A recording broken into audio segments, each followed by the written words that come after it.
I want to invite Margaret Waithaka, who is going to give us an overview of the USAID Trade Hub, the East Africa, as well as this webinar. Over to you, Margaret. Thank you very much, Leanne, and good afternoon, everyone. For us East Africans, it's the afternoon, and good morning to those who are calling in from the US. My name is Margaret, as Leanne has said. I'm the Program Director for East Africa for the USAID Trade Hub.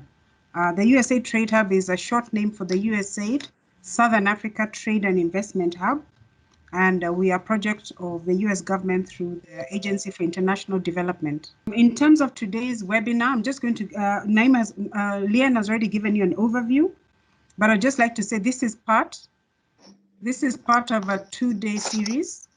We have today where we're focusing on the US, and then tomorrow we'll be focusing on the supply side issues. So we're looking at the market opportunity and also the supply side possibilities. Bearing in mind that we have both of those perspectives, we will be looking at trying to provide information about the USA Trade Hub. We'll also be providing information about developments on the US market, the trends in the specialty food market, and East Africa's capacity to supply the US industry's requirements. I believe by discussing and answering questions and asking questions, we'll be able to share learning. And in the previous webinars we have had, which are of a similar nature, we've also had some business going on. A couple of deals went on between the participants. So we want you to network and see if you can do some business with somebody you meet on this webinar. Let me talk about the USA Trade Hub. The USA Trade Hub is, as I said, a project of the US government through the Agency for International Development. Its purpose is to promote two-way trade and investment and general economic development in the countries it operates in. In this particular case, we're working under the Southern Africa Trade Hub, but in actual fact, we're in East Africa. So this was arranged through something we call a buy-in, where the two USAID missions partnered to deliver a program in East Africa in the 5 countries, that's Kenya, Ethiopia, Rwanda, Tanzania, and Uganda, but through the services of the Southern Africa Trade Hub under the USAID mission in Southern Africa. It's an 18-month activity. We started in May and will be through by end of August. And as I said, our major mandate is to promote two-way trade and investment between the US and East Africa, principally under the US government's Prosper Africa initiative. We have put a special emphasis on exporting to the US under AGOA, hence our theme today, doing business with the US. We'll focus a lot on AGOA eligible products, but we're also looking at supporting the flow of technology, capital investment from the US to East Africa. And finally, we are looking at East Africa trading amongst itself or within itself. So we're looking at facilitating a reduction in trade barriers within the East Africa region. And by East Africa, of course, I mean including Ethiopia. In terms of our work, what do? We have 5 major activities. One is to provide information about the US end market for targeted products. In this case, specialty foods. We've just completed a specialty food study, which looks at the US market, the size of the market, trends in critical specialty food products, pricing, and all that. So we have a number of those studies we've done in the past, and we're going to be doing several more in the next couple of months. In addition to that, we also have information about AGOA. If somebody wants to export duty-free to the US, how do you go about it? So several countries have prepared AGOA 101 documents, which are like initial primers for new exporters to the US. And in addition, we'll be also publishing very soon a US AGOA importer's guide, looking at it from the US. If I'm a US business person who wants to buy products from East Africa under AGOA, how do I go about it? What documents do I need? What are the tariff requirements? What procedures, and so on? So we've done it from both sides, both the US and East Africa side. So that's on the information. Secondly, we'll be looking at building the capacity of the enterprises. So it's a 3-phase process. We have, first of all, mapping. Mapping means that if you want to participate in activities, we have to know a little bit about you. So you'll be asked to fill a confidential questionnaire, and that questionnaire will tell us about you. Secondly, we undertake capacity building, such as what this webinar is. And thirdly, we will provide, for those who are selected for the next stage, one-on-one coaching with our consultants. We have consultants for each of the 5 sectors which are listed below there. And these consultants engage directly with the enterprises virtually, using, of course, a method like the one we're using now, Teams, or whichever other method they're comfortable with. So basically, we try and give enough time for each enterprise to have one-on-one engagement with a consultant, with the intention that they will understand how best to position themselves to address the US market for their particular product. The other aspect we are working on is linking exporters to the US market, US capital, and US technology. When we talk about the US market, we have a number of activities. We have one-on-one matchmaking introductions. We also attend or participate in B2B type of conferences and meetings where people can meet other business people and engage in business deals. And last, we also attend virtual trade shows. So that's the way that we basically try and introduce East African exporters to the US market. We also have a program where we are linking US private sector associations with East African private sector associations. And finally, we'll be doing regional trade policy analysis and review to enhance the operating environment for intra-regional trade and also global trade within East Africa. As I mentioned, we work in 5 sectors. You can see them there: apparel and PPE, specialty foods, including coffees and teas, which is what today's webinar is about, footwear, home decor and fashion accessories, and last but not least, essential oils and natural extracts. In terms of how you can get in touch with us, and I believe you want to do so after this webinar, the last slide will present our contact details. Leanne is the one who's been moderating, and she'll continue to moderate. Naima is our program officer.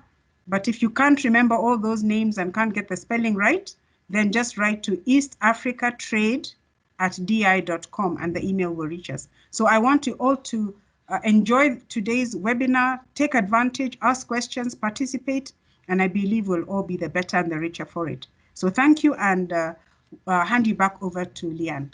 Janice Grover is the president of Grover Global Food Marketing. She's a specialty food consultant with 35 years in international markets. She is also a marketing, new product development, and sales professional who is recognized for successfully transitioning international ethnic products into the US specialty food market. She has special expertise in delivering manageable business plans for retail and food service with branded and private label products. Janice has organized and executed launch strategies for specialty food products, working with brands in over 30 countries. She is a frequent keynote speaker at international and US conferences. Janice, welcome, and talk to us about opportunities for East Africa in promoting specialty food exports to the US. Welcome. Okay, I'll turn my microphone on. I'm thrilled to be here. I'd say it's 35 years in the market, not 5, but I'm pleased that you thought I was so young. So we're just going to start. An introduction to the specialty food market, which is something I'm very excited about. So go to the next slide. The US market provides just international and ethnic aisles, add excitement to our stores. They tend to attract younger, more affluent families that shop for larger market baskets. So in some cases, this becomes the highest sales volume and profit. Go next slide.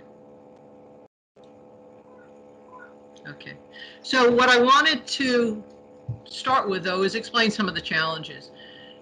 Buyers mainstream focus on established stock keeping units, SKUs. That's a lot of the jargon we use for individual products.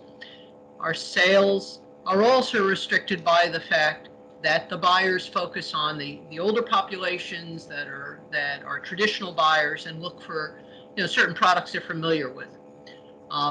Younger, more affluent families are not as enticed by these heritage brands. What I'm talking about is that if you have a brand that's established in your home market and you're trying to bring it to our market, we have to attract new consumers. We have to introduce new people to that brand. There is some built-in brand equity because someone's familiar with the product from home, but we can't move all those people here. So we're looking to bring new consumers to your product. That particular product is a preserve, I believe, from, I think it's from Lebanon. Next slide. Okay. So to achieve success, we need to create product demand. We need to look at the product positioning, and we need to have a commitment, a long-term commitment, and understand how we're going to market the product.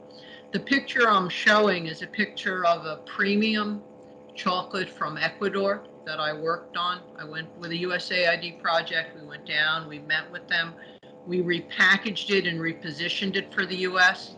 They came to trade show for several years, established a relationship, and began to slowly build the product. And they have a successful brand. It takes time, it takes commitment. They obviously spent the effort to build that so they'd have some long-term equity. And that's really what we're talking about. So we can go to the next slide. Okay. So to reach the US retail market, we have to analyze the market. And the first thing that generally involves, and I know I've told people a lot of this, go to the stores, look at what's on the shelf, look at how products are labeled, look at how they're packaged, the colors, the positionings, the size, how much space is in the store, what products are in different types of stores. So first we have to see what's available now, and then we have to see what the trends are. And that's where people like the Specialty Food Association will say certain trends are growing and are things that we can address. So we want to see what's in the market. Buyers then become the targets that we're identifying. And the issue is that our buyers are looking for us to assist them with data, with analysis. When we get in front of a buyer, whether it's virtually or by email, Zoom call, they want us to, there's a new term I've learned this year, which is leakage. Leakage means, what sales did I miss because somebody found that product at another store? So I need to tell the buyer what they need to add to the store in addition to what they already have on the shelf. Please keep in mind, there's not a gap, there's not a hole on the shelf. We have to convince the buyer, and it's kind of like real estate, it's 100% rented. We have to convince the buyer to open an apartment, to open a space on the shelf and bring in our product because it's exciting, because it's new, because it's going to bring something to the store. So next slide. So the retailer buys specialty foods through distributors. They find specialty foods or products that they're not putting in their own warehouse. They're putting into an outside warehouse who's going to consolidate the products and then bring them to the stores. It becomes a much more efficient way to move the product. And in order to make that attractive to the distributor and the retailer, we have to have higher margins. The products sell at a slower rate, so they have to make more money on each product, more penny profit on each unit that they sell through the shelf. And that's where we're looking at support programs. So if you're looking at the slide I have there, there's no space on the shelf. It's a full shelf. When you come into our stores, you'll find thousands of different items that are taking space. And what happens is each year the buyers look and eliminate the slowest moving products and then add new products to the shelf. So we can go to the next slide. So in order to be competitive, it's pretty basic. We need superior quality. Sorry about that. I'm on the rescue squad. Somebody just called for an ambulance. Superior quality, if you heard the alarm go off. You need a very competitive price. The buyer's not going to pay more to bring in a new product. They want a product that is going to be more competitive than what they have on the shelf. At the same time, it needs to be a unique selling proposition. You'll see we use a lot of jargon. So we're going to talk about USP, unique selling proposition. You need distinctive packaging. It has to stand out on the shelf. And then you need promotional support. So the example I've given, if again, just happens to be chocolate. This was a chocolate company that had designed a product that should be paired with wine. So to do that, they actually had a cutting board. They had a package that had the products in a wine shape. inside of a bag. It was a lot of packaging, a lot of design concept in order to make it interesting and attractive to the buyer.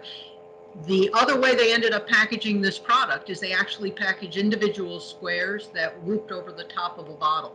So it was a unique product. It was good quality, distinctive packaging. It had a competitive price, and they put together a program. So now what you want to do is go to the next slide. So in order to hit our marketing targets, we would have to look at different channels of trade, classes of trade, be understanding how the distributors move through the market, and then how the retailer gets to the market. So you can get to the next slide. Next slide. Okay, so this is an eye chart, but it's probably the most important slide in the presentation. So your manufacturers, you're that nice green box at the top, and you're trying to figure out how to get these products to the stores. So while it is an eye chart, it's important to note that you're going to say, well, I could do direct containers, which I could ship to an importer. The importer will sell the product to a distributor, who will sell it to a retailer, who will come, yeah, the question was, will you get the slides afterwards? Yes. Who will come to get to a consumer.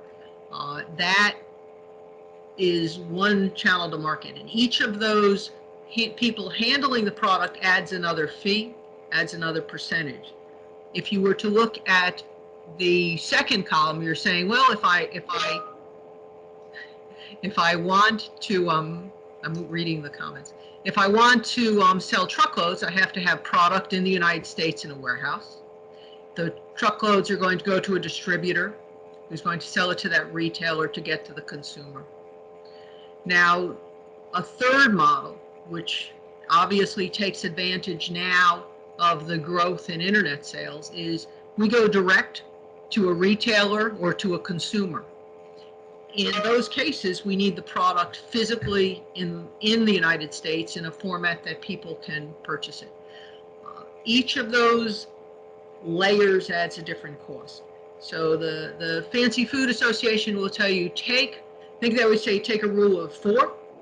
Take the retail price point you see on a grocery store, divide it by 4, and that's going to tell you how many layers were involved and what your true cost was when you started. So you can, so that particular basket, I might as well explain why I picked those, that Sahadi is an ethnic retail store in Brooklyn, New York, across the street from Trader Joe's, from a major chain that survived for almost 100 years. That's an imported basket of specialty products that they've assembled from all over the world. They happen to be Lebanese, so that happens to be mostly products of Lebanon. Just giving you an idea of how these products move. Next slide.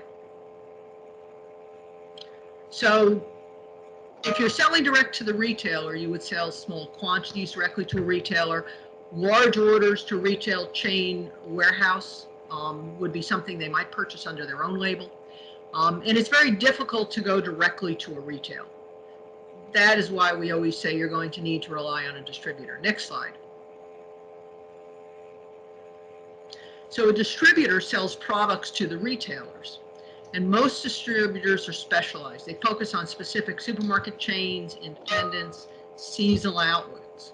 That particular store from this year's holiday season is actually the Scandinavian store attached to the embassy.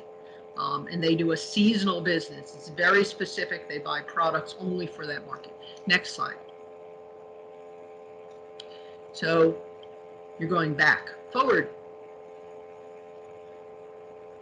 Slide forward. Okay, so a specialty distributor will have 15, whoops, back one. A specialty distributor will have 15,000 stock keeping units. They'll have a warehouse. They'll have route drivers. They'll have hundreds of employees. They can either put the product in cross stock, which means they put a pallet on the back of the store and the store packs it out, or they actually deliver it to the store. Next slide. So a distributor purchases inventory. They do category authorizations. They cover the retail. They deliver to the stores. They do pricing, promotions. They ask for guaranteed sales. They have a recall, for damages. That's a full line specialty distributor. Next slide. They select items, they look at profitability by item, they do displays, they do cookbooks, they do their own internal trade shows plus our national shows. Next slide. They coordinate payments to suppliers, very important. They agree on payment terms, they manage promotions, they do on-shelf pricing, they time delivery. That example, that chart I have is unit sales per week per store, which is something that is the way that a retailer and a distributor evaluates their program. Next slide. So for this, the distributor is going to say to you that I'm going to add 30% margin, very important number to be aware of. The distributor averages 1% profit after all of their costs. And then what I've detailed for you, the type of costs that a distributor is covering: purchasing, warehousing, sales commission, returns, damages. So the distributor is going to charge you 30%, but you need to understand they're doing that to cover costs. If you acted as your own distributor, you would need to cover these costs, which obviously is not possible coming from outside the United States. Continue on. Next slide. Time is almost up, Janice. That's fine. I'll stop in my next slide. Okay. So you're going to have promotional activity, which is the support that you will need to provide. Next slide. Retail pricing model. This is actually a pricing model which I referred to, which shows you that if you start with your price, X works, the different margins that you'll need to add. Next slide. You need to be aware that there will be promotional costs, placement costs, slotting costs. So this is a model that's interactive that you can use for reference. Number of stores, how much placement will be required. Next slide. The next idea would be to set up your own local subsidy. So that would be managing this directly. Next slide. A broker is Chuck Jenrick, will be talking about the service that they provide. Next slide. The type of agreements that they require. Next slide. The services they provide. That's my CUDA. Next slide. How they communicate, how they analyze the program. Next slide. You'll have to have your price list. I know I've talked to everybody who I've coached up to this point about the price list being clear, covering everything involved. And I think we just at the end of my program. Thank you very much, Janice. So we are going to go to the second speaker of the day, and we have Ron Turner. Ron is a former Vice President of Education, Content and Advocacy for the Specialty Food Association.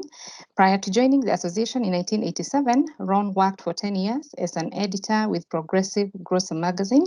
He served as a Specialty Food Association liaison with many associations and government organizations and has filled many roles over the years at the association.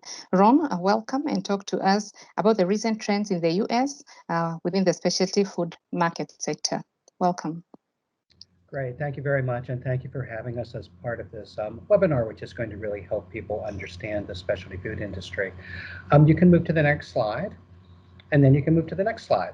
So I'm going to really be talking about the big picture of the specialty food industry. It's a very, very big industry. Sales in 2019 topped $158 billion. That's actually larger than the budget of the state of New Jersey, so really, really substantial. 75% of the sales are at retail, 22% are through food service. Traditionally, obviously 2020 was a little bit different, but we always recommend that companies, look at the food service opportunities, particularly if you have coffee, if you have a product that would be appropriate for restaurants, cafes, delis, things like that. Food service is a good potential. Specialty foods represent 20% of all food sales at retail. That's a huge amount.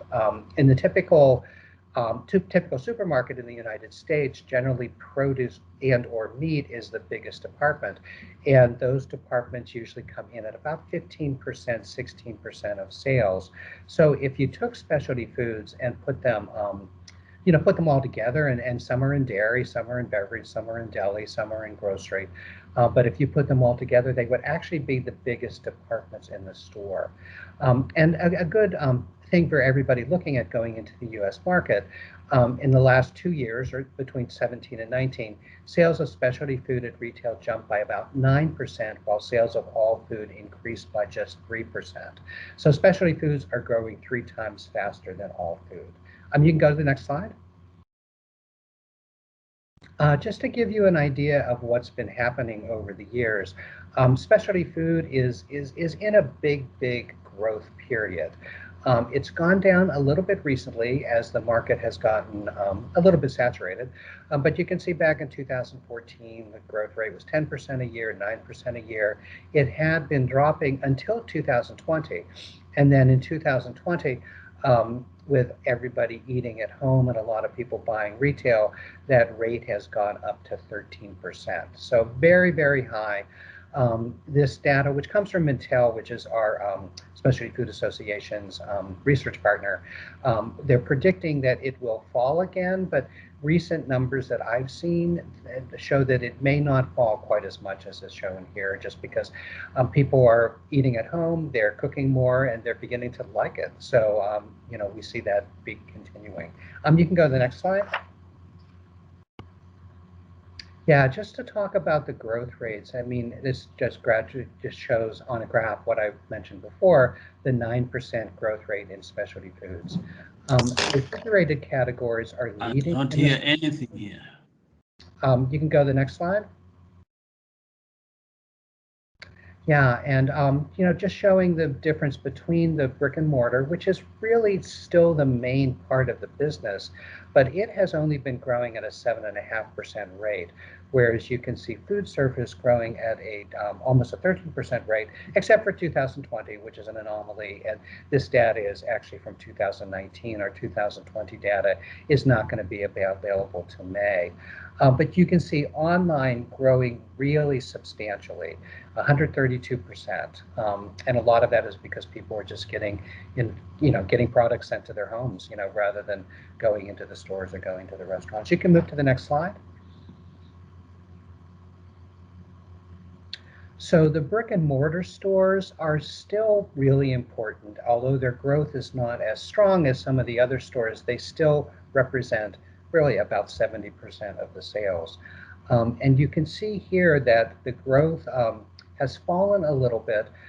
The mainstream stores have fallen a bit, as have specialty food stores, the natural food stores falling a little bit as well. But those are all coming back very strongly this year, and really showing strong growth rates going forward. You can move to the next slide. Sorry, I'm going fast, but I got a lot of data here to share. The top categories in retail sales, this important information as you're putting together your marketing plan and your sales plan.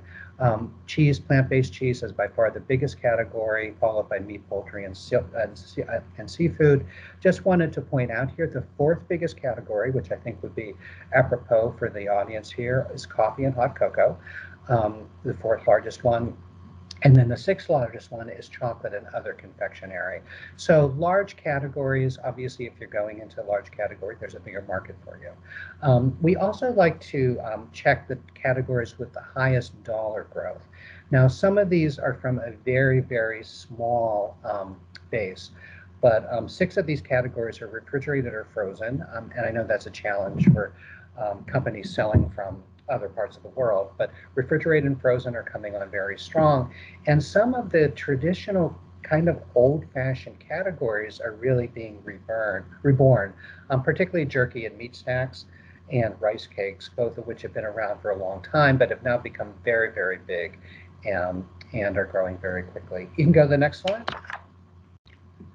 So we just wanted to go through 3 different areas that we look at. Essentials. Essentials are the main products which people are buying. It includes water, it includes meat, it includes bread, it includes oils and vinegars, and they represent 41% of the total market. They're growing slightly ahead of the pace of the total specialty market. They were up 10% since 2017. And just to show how some of these categories are big, The top four categories, cheese, meat, bread, and water, dominate with 50% of sales. We were looking at what was doing well during COVID. Obviously, baking, everybody's talking about that. Soup, sauces, seasonings did well. And items which really were hurt were some of the specialty items, but they've really come back. But you can see the growth there within those categories. You can move to the next slide. In snacks, snacks is a maturing market, but it still represents 27% of all the market. Chips, chocolate, and yogurt account for nearly half of all the snack sales, and Americans like to snack, I think, more than other countries, which is maybe one of the reasons we're a little heavier than people in other countries, but there's a lot of snacking that goes on here. Specialty snacks grew very fast during COVID. People were looking at things that they could treat themselves with because they, just because of the situation. And snacks did very well, particularly sweets.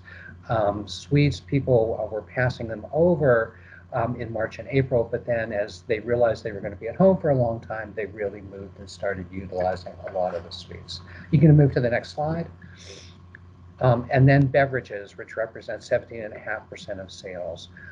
They're growing at about the same pace of the specialty market. And as you can see, coffee, water, and fresh juices account for more than 60% of all beverage sales.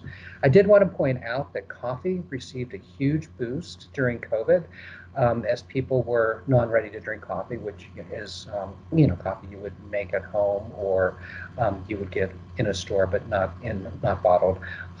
They were doing very, very well. And grab-and-go items obviously are suffering quite a bit. So if you were to be getting an iced coffee or tea or something like that, obviously since people aren't out as much, that those are not doing well. But we do think those are going to be coming back.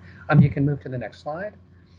And just to wrap up, we expect some more of the same.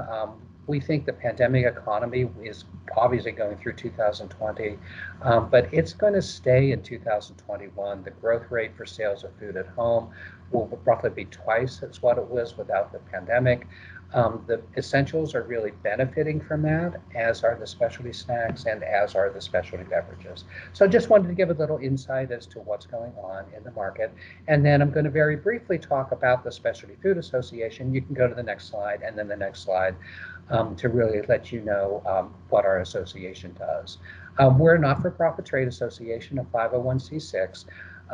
Formerly National Association for the Specialty Food Trade. We've got 3,900 members in the U.S. and abroad. And the main thing that we do is we produce the fancy food shows. We also do the Sophie Awards, publish Specialty Food Magazine and SpecialtyFood.com. And our vision is to shape the future of food. You can go to the next slide. The association has been around since 1952. It was founded by importers. Importers have, not been as predominant in the association, but they are still a big part of the association's business. Of our members, we have about 300 importers. We also have about 300 distributors as part of it. But most of the members now are specialty food manufacturers, about 85% of them. You can go to the next slide. Fancy food shows, obviously one of the best ways to get your products in the market. There was just a change that happened late yesterday afternoon. The Summer Fancy Food Show, June 23rd to 25th, was not looking promising, so those dates have been changed to September 27th to 29th, and the show will be taking place in New York City. The dates for the 2022 shows are going to be in June, and then the Winter Fancy Food Show, which is San Francisco, is going to be January 13th to 15th. You can move to the next slide. A lot of big brands were launched at the fancy food shows. Walker's Shortbread, Ben & Jerry's, Vitamin Waters, Mrs. Field. The two shows together draw over 43,000 buyers. So they're a great opportunity. Hopefully some of the companies that are listening to this webinar will be able to come and introduce their products at the shows. Buying teams come from supermarkets, mass merchants, food service, natural and organic, gift and specialty retail, really from all over the places. You can go to the next slide. We do a program at the show called Business Builders, which is an opportunity. They're 12-minute presentations that we would connect one of your companies with a buyer, and you would have an opportunity to really, show what you do. We also do a lot of educational programs at the shows and have networking events so people can meet each other. You can go to the next slide. The education sessions, 30 plus experts speaking at 20 sessions with about 25,000 people annually. We do have a program which we've been doing actually since the early 90s called Basics, the Business of Specialty Foods. If you do come to the show, I would recommend you go to that. It's a 9-hour program that really talks about brokers and distributors, pricing your product. A lot of the things that Janice was talking about in her great presentation she did before, but really kind of puts that all in perspective in a long, long day of learning. You can go to the next slide. SFA does get involved in a lot of governmental activities, the Foreign Supplier Verification Program and Qualified Importer Programs, which you're going to need to look at. I believe there is going to be subsequent information where FDA officials are going to be talking to you about all these different programs for preventive controls, lots of different things, and tariffs, which have not been that much of a factor for Africa, but obviously have been for Europe. And with that, I think I'm done, and I can pass it back to Leanne.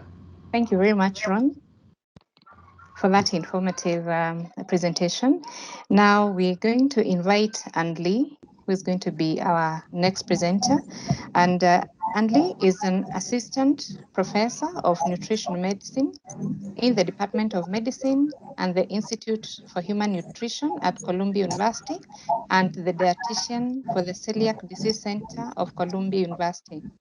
Anne is involved in patient care and research. Previously, Anne worked as a nutrition manager for the gluten-free food company, SHA, where she developed numerous education materials on the gluten-free diet for patients and both clinical and food service professionals. Anne, the screen is yours. Thank you very much. We can go to the next slide. Yes, let me just have it, the slideshow. Sure, absolutely. And as you're doing that, Leanne, I can start. In my role at SHAR as the nutrition manager, we looked at the consumer market and the consumer needs and desires. And that's what I will be doing today in terms of looking at the food label. I know you will have, next slide, I know you will have the FDA special sessions. And so we're going to look at today the food label in terms of what you can use it for in marketing and reaching your consumer. Next slide.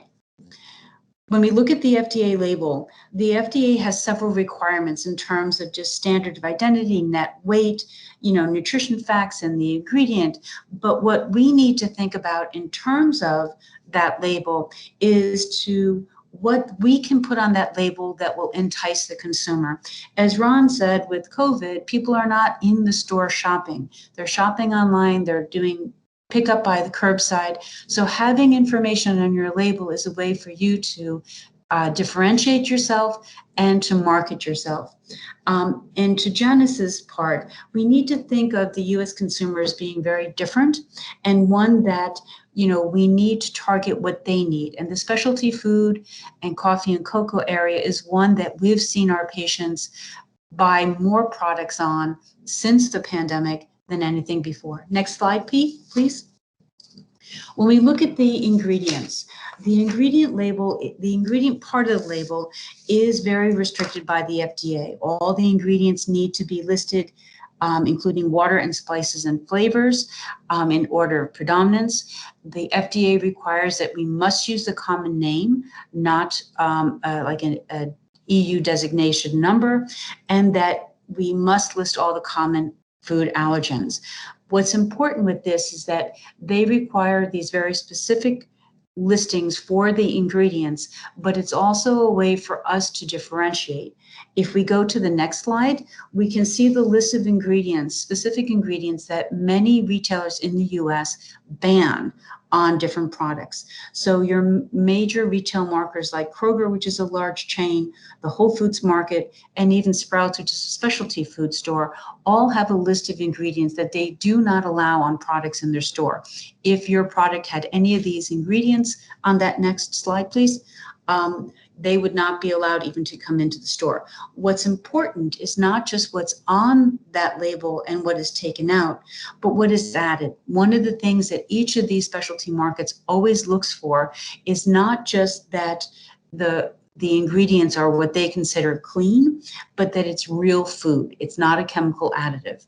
When we look at this nutrition label, we need to highlight 3 different parts: the serving size and calories, the nutrients and their daily value, and the vitamins and their daily value. We're going to go through each one. So next slide, please. When we look at the serving size, one of the things that's very important is that it's, again, a very regulated part of the label, but it must, again, be identified in common terms for the consumer. And in the US, that means the standard household measures, not metrics. So you need to have both. We also have to look at, there's 2 different types of, to Ron's point, whether food is a single serving item or a multi-serving food. If it's a single serving item, then that serving size must be labeled as 1 cup or 1 container. If it is a multi-food service item, then it has to use the household measure and the metric measure. Important with this too is that when we get to talk about nutrient claims in a minute, the serving size of the food is also regulated by the FDA. There are several distinct serving sizes mandated, so that if you want to reach a claim, you can't say, well, my biscuit or coffee is going to be 1.5 cups, so I can reach this nutrition claim. It has to be the mandated FDA serving size. Next slide, please. The other part of the nutrient label is the part of calories. And the US consumer is very driven by the number of calories in a product, and it's the calories per serving size. If it is something that is a mixed type of a product, like a cocoa, you would need to give the calories in the dry serving, the teaspoon of cocoa, but then also in that end prepared product. And that's an important factor, that you must give both levels, and also it's important to designate how that product is prepared, so that the finished ready-to-eat product caloric value must be labeled as well. Next slide, please. A very important part of the nutrient label for the US consumer in particular is the daily values. The daily values actually give a lot of information to the consumer, to the buyer, to the broker. The daily value is that percentage of the serving of the food that meets the required or reference amounts, the recommended dietary allowances. What's important with the percentage of the daily value, or the DV, is it shows how much of a specific nutrient is in the food. So that if we're looking at some of the key things that the US consumer is focused on, is the amount of saturated fat. The daily value for that is 20%.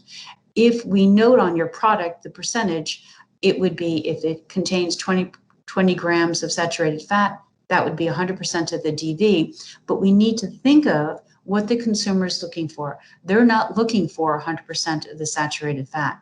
They're looking for less than that.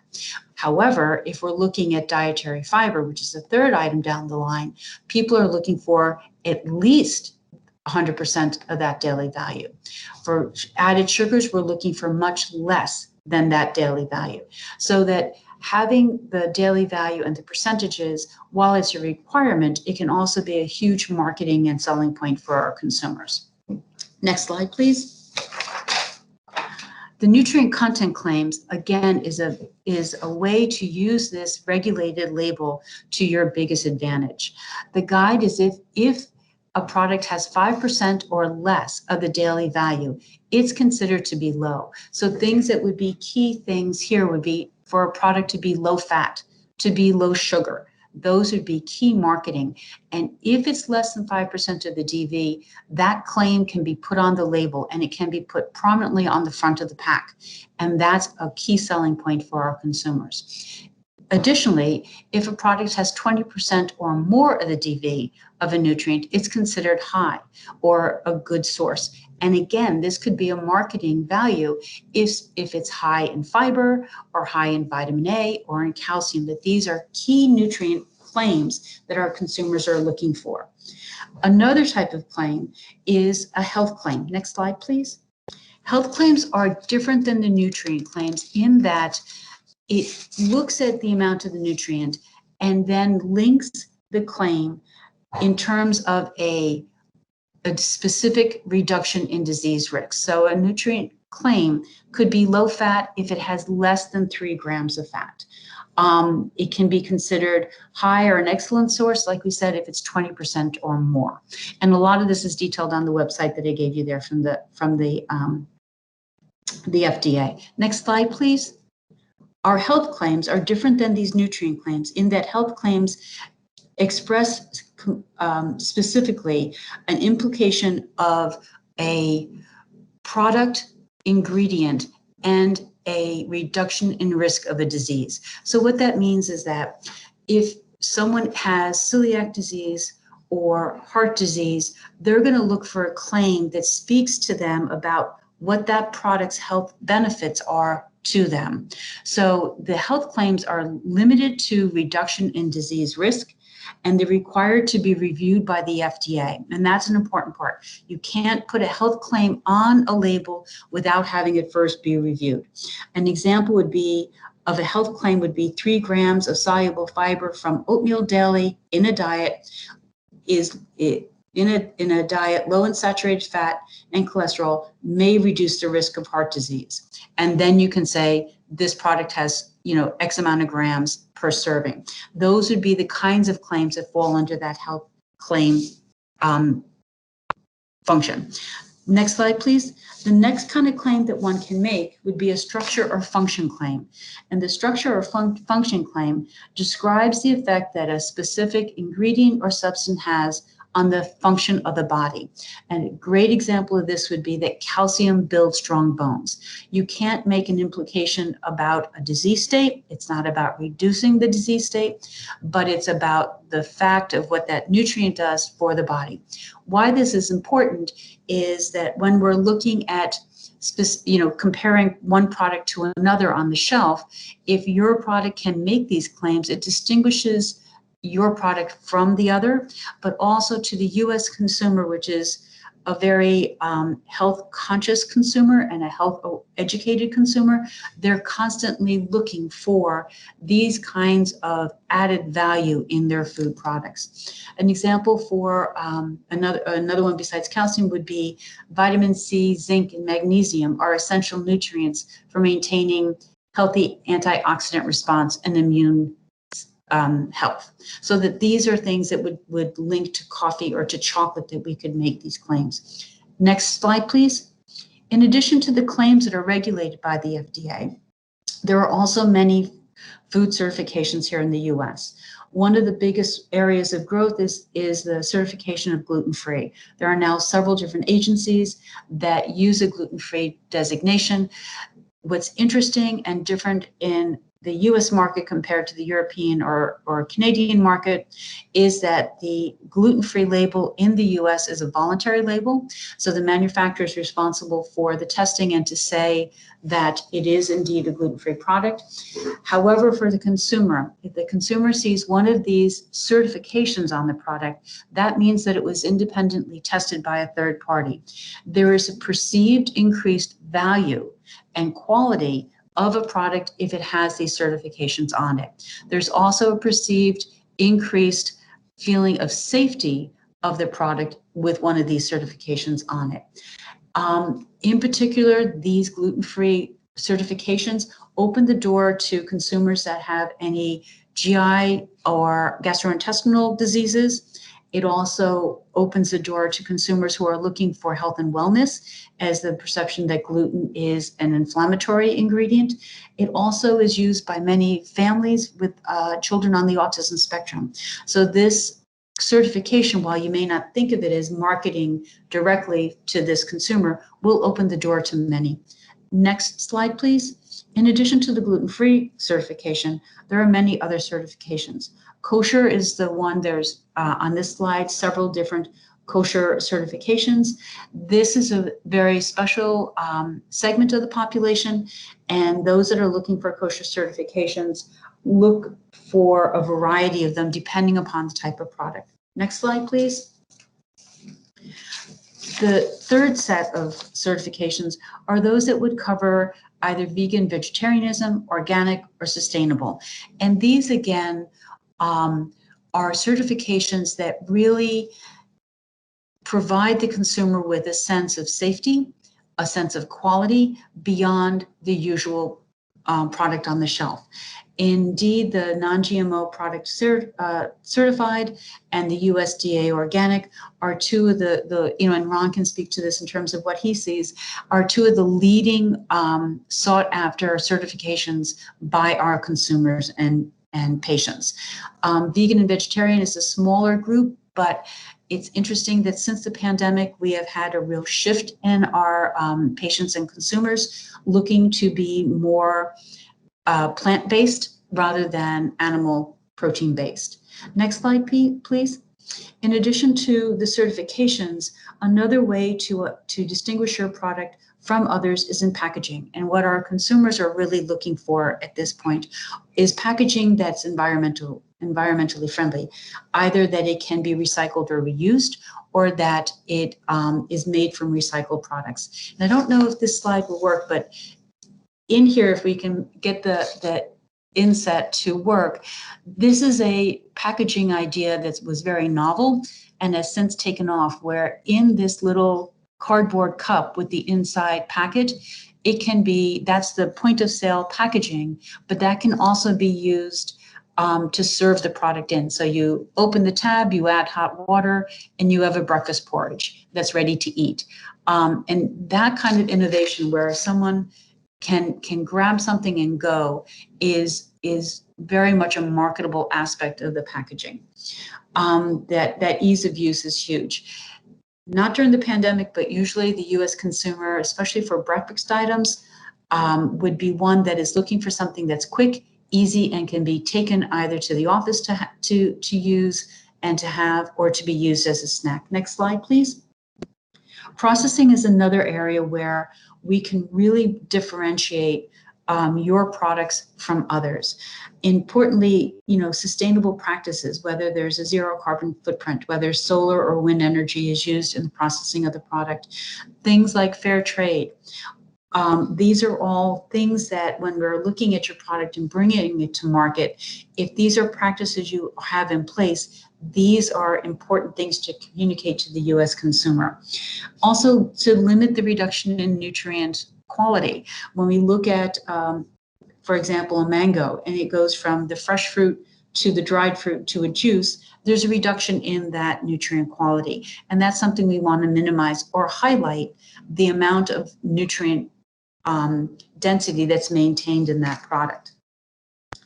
And again, to limit those additional ingredients such as fat and sugar and such, because again, that's something that the U.S. consumer is looking to avoid. Next slide. In conclusion, there are many regulations. The FDA is a highly regulatory body. It's very strict on what is allowed on that label, but we need to think of it as also there's many, many options. That food label is your first invitation to the consumer, and it really invites someone to try your product. We can communicate quality by what's on the label. We can communicate acceptability of the product, its health benefits and uses, and it's really a way to invite the American consumer to taste and try something new and different. Thank you very much. Thank you. Thank you very much, Anli. And at this point, I want to presenters to turn on their videos as we take questions from the participants. We have 10 minutes, and I have the first question where Simran was asking how we define specialty foods. So I would ask Janice to respond to that question. If you have any question, you can put it in the chat, or if time permits, as I had said, you can show me your hand, and I will allow you to ask the question directly. So Janice, how do we define specialty foods? As a buyer for many years, specialty foods were the products that needed to be explored and explained to a consumer. A consumer would understand the core commodities, milk, bread, eggs, pasta. The specialty foods were the products we needed to manage, needed to teach people about. And that's the majority of the products that are involved in our project from the hub.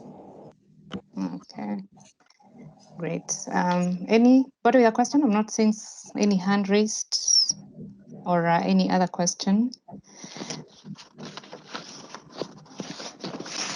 Okay, maybe I can ask a question as the participants, just try to ask the questions. Ron, what would you say is the impact of preference for organic food in the US on specialty food imports from developing countries? The US consumers are really looking for organic food products. So there is a great potential market for organic products. As Anna was talking about, I mean, they need to be USD organic, so they need to have that organic seal. So it's a little bit of a process that companies need to go through to get those products into the market, but it is a growing market. And if a company can produce their products in an organic manner, I would suggest they utilize that as a marketing opportunity for them. Great, thank you. Elizabeth Mbogo, I can see your hand. You want to ask a question? Please unmute yourself and ask the question. Elizabeth Mbogo. Yes, thank you. I hope you can hear me. Yes, we can hear you, Elizabeth. Go ahead. Thank you. Yes, Wanda. I specialty foods with oil, moringa, uh, other superfoods like hibiscus, lemongrass, and stevia. And I would like to can we Sorry, Elizabeth. maybe Elizabeth, you're not very clear. Elizabeth, you're not very clear. yes. You're not very clear. Kindly repeat your question and who you're addressing it to. I'm addressing it to Janice. Mhm. Yes, and Yes, go ahead. I'm in the specialty food space, specifically moringa, hibiscus, lemongrass, stevia grow, and we also have our growers.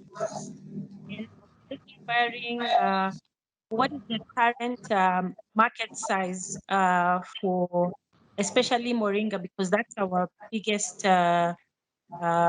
produce right now at the farm, and stevia.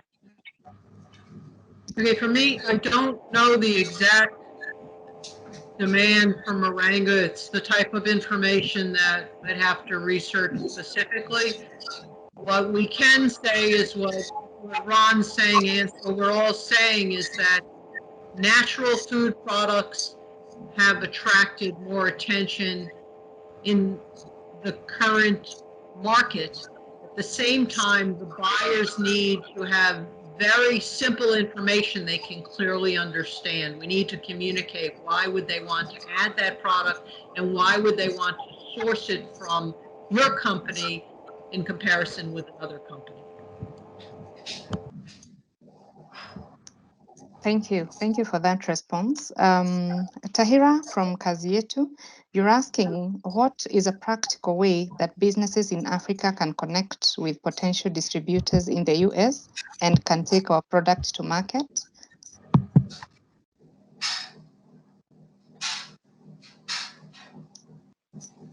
Tahira, any of the presenters would want to take that?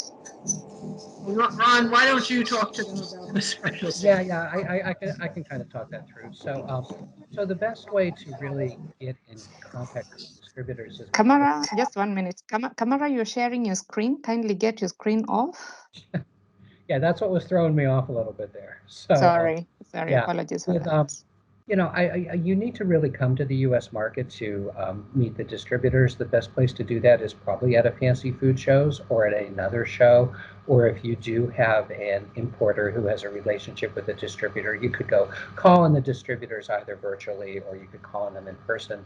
And I know some distributors are allowing people to call on them in person. So you need to make that personal contact.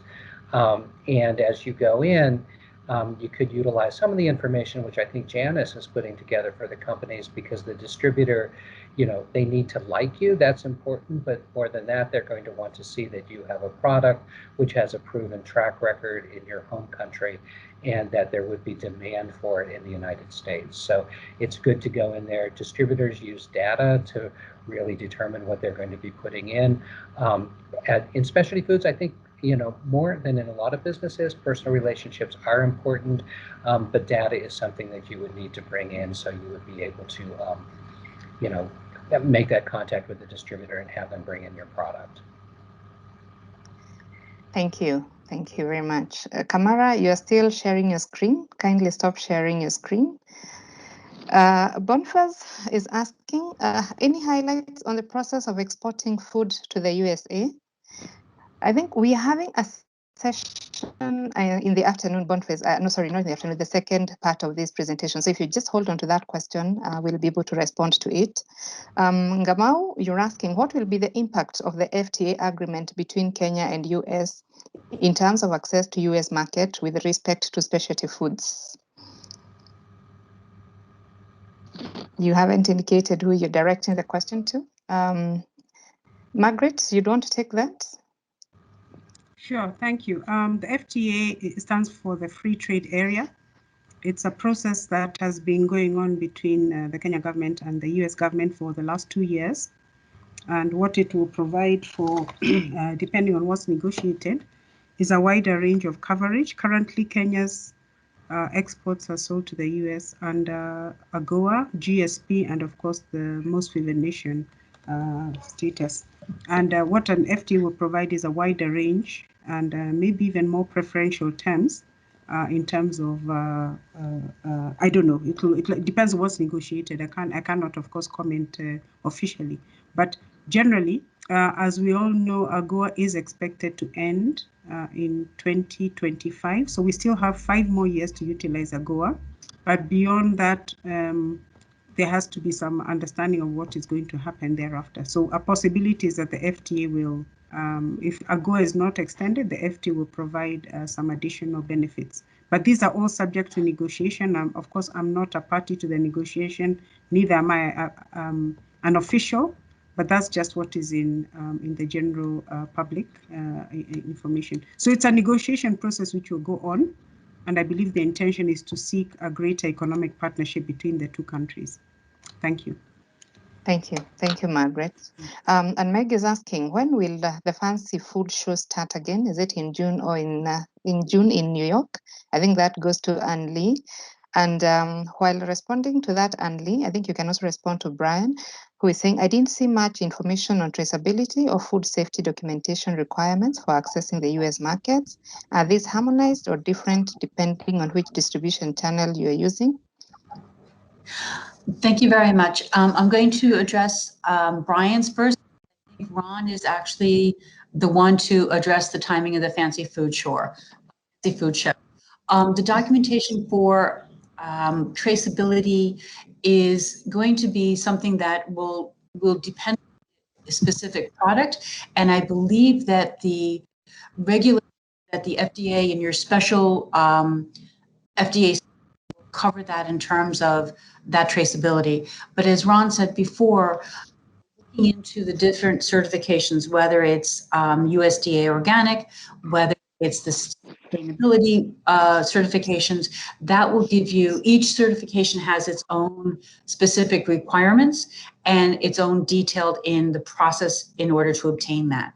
I know that's not a answer for you, but I think that it depends on the product, where you're going to place it, and which certification you are specifically looking for. I can take the fancy food show questions. I mentioned in my presentation that there has been a change in the date of the Summer Fancy Food Show as of yesterday afternoon, and it is going to be September 27th to 29th, 2021 at Javits Center in New York City. And then the next show following that would be the Winter Fancy Food Show 2022, which is January 13th to 15th in San Francisco. All right, thank you very much, Ron. Melody, your question, I'm requesting that you hold on because we are having a presenter who is going to handle it. So that is coming in the next session. What other requirements to export green coffee beans to the US market? Janice, you'd want to take that? What are the requirements to export green coffee beans to the U.S. market? Same thing. It's going to be what we would be doing is needing to be in touch specifically with coffee importers that are sourcing the raw beans, which is different from the people that we've talked about so far who are looking for finished product. I think there was the email before, or the question before was about connecting with U.S. distributors. The way we need to connect with U.S. distributors is we have to have this finished information. The product has to be labeled properly. The price list has to be complete with all the shipping specifications. The distributor is a logistical solution. They're going to say to you as a manufacturer, you've got to hand me a completed document in imperial measure, not metric measure, with a delivered price into a New York port, so I can at least evaluate how this fits into my market, where there's the opportunity. We didn't, with the purpose of this presentation was to give us a very broad overview. Each different commodity, each different category has different distributors. There are people who will deal with frozen products, so people deal with raw commodities, people deal with refrigerated products, and each of them have their own route to market. Going about, I'm looking at the questions, how do you get assistance with food labels prior to submitting? There's information online. What I always recommend is that your QA people review as much as they can within your country, but I always suggest that you're in contact with someone who is a US-based expert who's going to know how the regulations really are truly being applied, because you're bringing the product in and there's a chance that it could get held up for something very simple that someone who's experienced in the US would be familiar with. Not that you can't have QA people that are food scientists in your own country, but there's always a little bit of a nuance. I don't know if you want me to keep going on with the other requirements. I think we're ready for the next speaker now. That is fine. I actually wanted to say, I can see we are having quite a number of questions that are coming on, but I want us to get back to the sessions. And I want us to get to the second session where we're going to have 3 speakers who are going to speak to us. So we can hold on to the questions, but keep on send them into the chat box. And again, as I said, if we do not have enough time now, we'll ensure that we respond to all the questions and we're going to send them to you via email that you're going to leave behind. So allow me to share my screen again. And I'm going to invite Charles. Charles is our next speaker. So Charles Gingrich is the president of RIC Sales and Marketing Inc., a leading food brokerage based in the Midwest. Charles built his sales organization on the ethical premise established by the Food Brokers Association of the USA, providing the best products at the best prices to distributors, wholesalers, and retailers. His goal is to provide to the manufacturer, vendors, or principals a focused sales effort with presentations, account coverage, and services commensurate with the requirements to sell the products. Since 1974, which is a long time, he has been selling healthy foods at fair prices to the consumer and fair profits to the principals, who in this case are manufacturers. Chuck is a retired U.S. Navy captain after 30 years of active and reserve service, and began his career at Johnson & Johnson Pharmaceuticals. Welcome, Charles. Thank you very much, Leanne. Can we go to the first slide so I get myself orientated? Is that the one that's showing on the screen at the present time? Yes, this is it. Okay, could we go to the next slide? There we go. I'd just like to welcome you to the Midwest of the United States. I'm located in Riverside, Illinois, and our offices are located in that building at the right side. We're a traditional food broker. We are the keystone. If you look up at our logo on the left-hand side, RIC Inc., that is a keystone. We are critical for taking your product or the manufacturer's product to market. So we are that intermediary link between vendors and distributors and wholesalers. We started in 1974, as noted, and we started basically in the Midwest part of the United States, as shown on the blue sections, and we've expanded to a national representation. We are currently selling to, and I repeat, selling to, not just listing, but we sell to UNFI out of Rhode Island, and they're headquartered there. They have warehouses all across the United States. We sell to DPI. We have products in DPI. They have 3 locations right now, and they are a major supplier for Kroger. We sell to KeHE Foods. KeHE Foods has over 20 warehouses across the United States. We have product in every warehouse across the United States, and mostly specialty foods. That's our mainstream activity at the present time. KeHE is a billion-dollar distributor in specialty foods. They started in a small warehouse. Actually, they started in a garage where I made my first presentation to KeHE, and they've grown through about 5 different phases of growth. They're critical for selling to Albertsons. They're critical to selling for Publix and Safeway, HEB. I can go through the list later on, but the next one down would be CNS. They're a major East Coast distributor. Davidson's also in the East Coast. Nassau Candy is East Coast. And of course, Kroger and some other specialty warehouses that are maintained by these different major companies. So basically the planning and activity. Planning and activity is the first phase of what we do as a food broker. And in the coffee industry, you have to fully understand what we're talking about because it is such a large volume market. And same thing with teas. You have to understand what you're doing in planning and establishing your agenda for your future. We have to first establish needs and benefits. What needs does coffee or tea provide to the consumer? What are the benefits? Why do people drink coffee or tea? What makes our product different from our competition? Can the category be expanded? What are the demographics? And is there a market? You know, many people come up with wonderful ideas, but they never really fully think it through.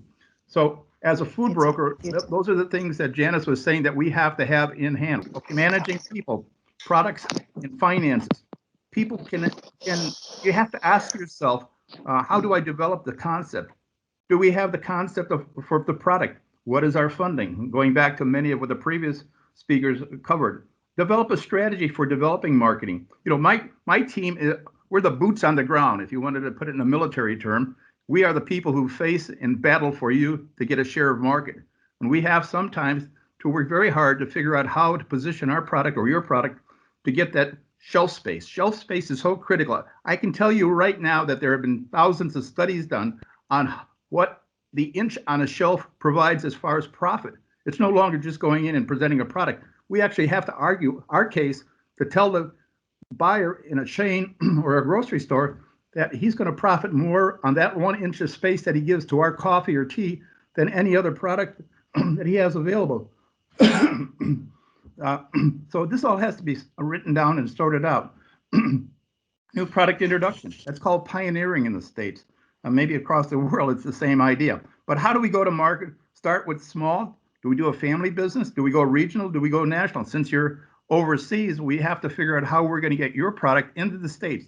Those first phases of development you should have already thought out. Developing a roadmap. That's where I get critical in providing that kind of information to KeHE or Davidson's or whoever it might be, or to the retail store. Albertsons going in there with about 2,000 stores that we're going to have access to. We want to be able to present them a full picture of where this product is going to go once they accept it. So that's called a roadmap, creating a national team. You have to have a national team to do this. We have a national team in our organization of 19 men. KeHE has a national team of anywhere from 700 to 900, depending on what time of year it is and what their needs are. UNFI has a national team. CNS has a smaller team for the regional business. So each of these things, the broker has to know each of these individual groups of people that are going to be selling your product. And then the overall management for selling your product. how well is your company structured to support what we're going to be requiring to sell the product? Next slide, please. So basically what we have to do is consider, are we a niche product, or are we going to go mainstream? A niche product would be strictly a specialty product, which eventually will grow into a mainstream product. And that was a big trend that happened about 3 or 4 years ago, where all of the natural items were looked at and can they be mainstreamed?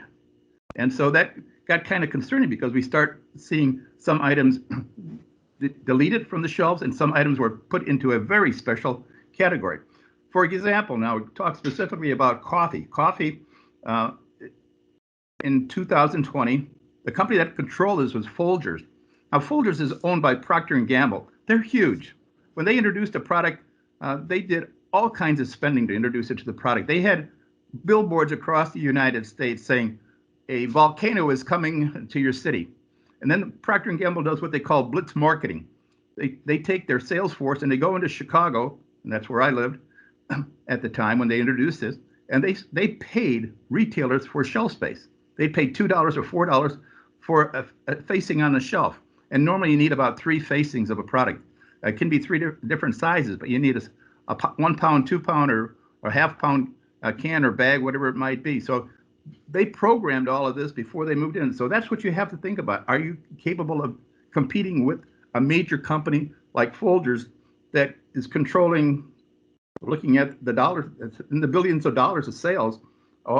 So that's something you have to consider when you come here. So most likely as an import, you're looking for that special niche that you have, that uniqueness, something that is unique to your country. Do you have a certain type of soil that gives a specific flavor? The Hawaiian coffees have a specific volcanic flavor. I'm sure there are other flavors, and I've dealt with Kenyan coffees before that are unique in a way. They have a flowery flavor or a very earthy flavor. So those are the kind of features you have to give to us brokers so that we can sell your product. The other thing that was just mentioned before is food service. I mean, Dunkin' Donuts does very well. Starbucks does very well. Starbucks is a preferred coffee right now. I mean, sometimes you pay as much for a cup of Starbucks as you would for a pound of coffee or 14 ounces of coffee. That's another point you have to consider. Am I going to do 1 pounders or am I going to do 14-ounce bags? So there's other considerations that come into play. That's where a food broker can help you out. Folgers is a leading brand in the United States with 25% of the market share. So, it's not hard to come in there because what you look at is what Folgers has done in developing the palate, the taste that people want for coffee. And then if you can piggyback onto the back of that or somehow capture some of that movement and find yourself complementing them. What I used to like to do in stores is I would take a national brand and put it on an end cap, the end of the display case, and then next to it, put my brand. So I would have the draw of the consumers coming in to buy Folgers coffee, but I had my specialty private label next to it. And there was always either a price difference, a unique flavor. So the person would come and reach with their right hand. There are little techniques and tricks you can use in marketing. The brokers know that. You always put the product you want to sell on the right-hand side. Put the larger size on the right-hand side because most people are right-handed. And when they reach, even though they might be looking left, they'll put their hands up and grab the right-hand side. Those are the tricks that brokers know in marketing your products. Tea is another significant item. Tea is a tough one in the U.S. because we have Lipton tea and seasonings and all kinds of other items that are coming out with teas. So if you're going to go in that market, you have to be very unique. And most of the teas that are coming in here are imports at the present time that we're seeing on the shelves. A lot of British teas, or at least teas claiming to be British, are coming into the market. So that's where you have to think about. What's what you have to think about when you come into marketing in the U.S. Next slide, please. The second consideration is going to market. As a broker, how much investment are you going to make? Is this going to be self-funding, or are you going to want to build sales to help fund it? How much can you afford to invest in bringing that product into this country? Do you have a successful brand overseas that you can bring in here? How much of this is going to have to be translated in culture? You have to come from one culture to an American culture. We're a very fast-moving society, and everything has to be initial impact. Its first impression counts heavily in the United States. It's, I hate to say it, but it's good looks. Does your package look good? Is it appealing? And then once it gets on the shelf, then you get the consumer use. Product sourcing. Are you using a co-packer to start your business? Do you own your own facilities? Raw material. Do you raise your own coffee? Do you have quality control at your level? Somebody had mentioned bringing in green beans, green coffee beans. Well, there are plenty of roasters here. You go down to Memphis, Tennessee, you can go down to Louisiana, you can find plenty of people who will finish off that product. We get involved with that also. But what we're looking for ourselves as a broker, we want to be able to walk into our wholesalers and distributors with a finished product, have a specific price, have a sell sheet, a catalog sheet, or a price sheet. That's all critical, and we can help develop that, and Janice's office can also do that. But you have to have a price sheet with the UPC codes, with the case packs, with the description of the product, case sizes, case cubes, weights, and the list price, the everyday price. In the United States, we have a law called Robinson-Patman. That means the price has to be fairly traded across the whole United States. So all of my major distributors have to be offered the same price. You can also do it by regional pricing too, but that's something you have to be very careful of. Promotions and going to market. Promotions run about 15 to 25%, and you have to do them about 3 to 4 times a year. So you have to build that into your pricing. You have to do a free fill in many cases. Most grocery people want 1 case per SKU per store to put it on the shelf to see if it sells. And if it does sell, then they'll reorder. And you might get about a 6-month commitment out of that. So coffee is an expensive thing to move out in that manner. Advertising runs between $400 to $5,000 for the ads. So that's something else a broker or a consultant or a broker consultant can help you out as far as giving you that kind of information. Salesforce. Is your company going to be a salaried company, or are you going to use commission brokers to help move the product out? The average cost for a broker is about 5% commission, and that's usually on the net invoice amount of the sale. So each brokerage company has a different formula. We're a very simple company. We work on straight 5%, and we're kind of an old-fashioned company in that respect. The other issue is the language of the grocery trade. And this is critical because I see so many new companies coming up, and they don't have what we call the lingo. The grocery trade is a very conservative business. I can tell you right now, there are still people who are using pen and ink catalog sheets to fill out orders. And some of the older timers, as Janice was saying, there are some old folks still in this business who like the security of having it written down in front of them rather than on a computer screen. Our company is high tech. We use computers for everything right now. And many of our companies use iPads at store level for ordering. KE has the same thing. We're at the point now where many of our people many of our distributors and wholesalers use scanner wads. They take the little tag on the shelf, they hit the UPC, and the salesperson just punches in the number. So language, understanding the trade is critical. There are distributors, wholesalers, and retailers. And you have to understand that earlier in the grocery business, which started with salesmen around the 1920s, they started off by riding on railroads and trains, and they sold to wholesalers. A distributor was somebody who worked for the manufacturer and had a master distribution center. Now, distributors basically have replaced what wholesalers do, and distributors often sell to wholesalers. Wholesalers are more regional. Distributors are more on a national scale. Then you have retail, you have independent retail, and retail chains. All that information is contained in the head or in the policies or somewhere in the corporate knowledge of a broker or a consultant. So you have to know how to use those teams. Our third consideration is, who do you hire? Do you hire flat fee consultants and you pay them a flat fee plus a commission? Do you have salaried employees or do you use commission brokers? Some charge straight commission, some charge have a retainer fee. Find the right team. For selling coffee, it's very geographical. Hills Brothers came into Chicago during the Depression. They gave product away. If you go to Chicago, even though Folgers came in there, Hills Brothers is a leading coffee, and they're out of Seattle, Washington, the state of Washington. So do you know what you're really doing when you're coming into the States? That's where a food broker or a consultant can help you. Coffee is critical. It's such a large volume, consumable product, and that's what everybody likes, high volume consumable products. Are we going to do niche marketing, mainstream?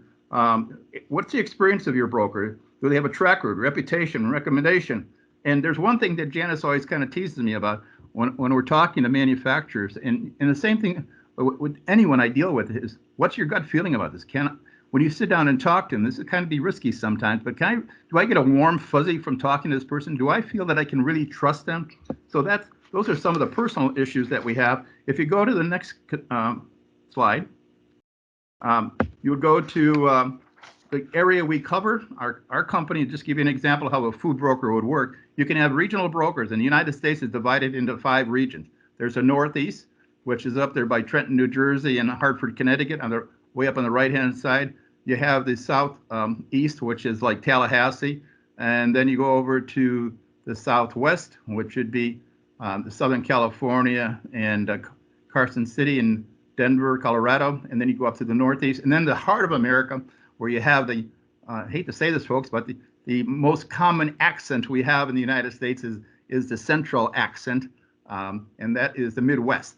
The Midwest is, if you'll ever listen to NBC radio or most of the national radio stations, they prefer using the central U.S. accent, which is good old Midwest. We don't have many competitors in the Midwest. If you go into a store in the Midwest, you'll find about 3 to 4 SKUs of a competitive items. If you go to New York, you're going to have 5 to 15 items. In California, you have about the same setting as New York. So you have to understand your market. My company does the whole United States. We have, as I said, people assigned to every area, and that map is pretty self-explanatory. Can we go to the next slide? Okay, this gives you a quick view of how we've grown. In 1978, and this is a sheet that actually used from 1978, it's telephone salespeople and order pads and computers for processing the orders. In those days, computers were brand new. They were ideas, and they were Tandy 80s, and we had 4 of those in the office, and it was kind of antiquated. Then we got into the modern 2021, where we have products and we do everything by Zooming between our office and our salespeople and our manufacturers. And everything now is EDI, electronic data interchange. So somebody had brought up the comment that we have to work on data. Yes, everything has to be data orientated these days. We have to know shares of market. It's pretty sophisticated these days. You just can't go and, as we used to use the term, schmooze. I mean, it would charm somebody to buy a product. You have to have facts, and you have to present them in an orderly fashion. If we go into any of our manufacturers, there's a lot of data entry that has to be done prior to them saying yes, and we have to do a preview of what we're going to do for the product. Could I have the next slide, please? This is who we are. As I said, we're located in the heart of the United States in the Midwest, but we are now a national company. We've gone through a progression of growth. We started off with about 3 people, and we now have a large sales force. We've also gone into all the distributors I spoke about. We have more than that. And then in 2020, we joined up with another group of people, and we now have a team that not only services all of the distributors and direct sales, but we have a team dedicated to direct sales. I think that pretty much covers everything that I was going to cover. Are there any questions? Thank you very much, Charles. We're going to have the sessions, the questions after the next 2 speakers. So, and they're standard already coming. So if you look at the chat box, there are numbers that are there that you will be responding to. Okay, thank you. All right. So now I want to welcome Mo. Mo El Shafi. He has over 25 years in the industry, and Mo serves as the Senior Vice President of the Food Specialty Division at Alba Wheels Up International. His expertise in customs brokerage, tracking, and freight forwarding has made him one of the most highly respected customs brokers in his area of focus. From raw agricultural categories to prepared specialty foods, his team maintains a steady stream of cargo replenishment that flows into America's food manufacturing facilities and supermarket distribution centers. As a licensed U.S. customs broker, Mo has successfully challenged customs and border protection over the years on behalf of his clients. Several key customs rulings have been issued in his favor since the mid-1990s, and those rulings have dramatically reduced customs duty costs for his client base. Regarding Food and Drug Administration expertise, his food specialty team has an industry-leading FDA compliance rating of over 99%. Welcome, Mo. Well, thank you, Leanne, for that wonderful introduction, and thank you, everyone, for having me here today. My presentation is a little bit different than what we've seen. Janice has gotten into the marketing. Chuck is going to sell your product and promote your shelf space and your visibility in the U.S. market. Ron represents a wonderful organization with whom we also partner with, the Specialty Food Association, that'll give your team opportunity to present your product at trade shows, and wonderful background on food science and the regulations concerning labeling and other FDA requirements. I believe were all very, very informative. Now, for me, our things here are, we're a little bit different because we're focusing on, now that you've gotten the sale and the product is meeting the specifications and you've done all of your homework and entering the US market with your shipments, you need a trade facilitator, a team that is going to manage the transportation, the import documentation requirements, all of the filings that have to occur with US Customs, other government agencies, FDA, USDA, in a lot of cases, based on some of these products we've been discussing here. So that's where a team like ours would come in, US Customs broker. We are that facilitator. We are going to take in all of the documentation, all of the data, the origin, the destination, the contact people along the way that need to be liaised with. We're going to look at all the agency requirements governing your particular item, make sure it clears successfully, doesn't accrue storage time or have delays in its processing that can affect your sale or your reputation with your client. So that's really where we fit in. We are a U.S. Custom House broker. We liaise with the FMC. We're part of IATA.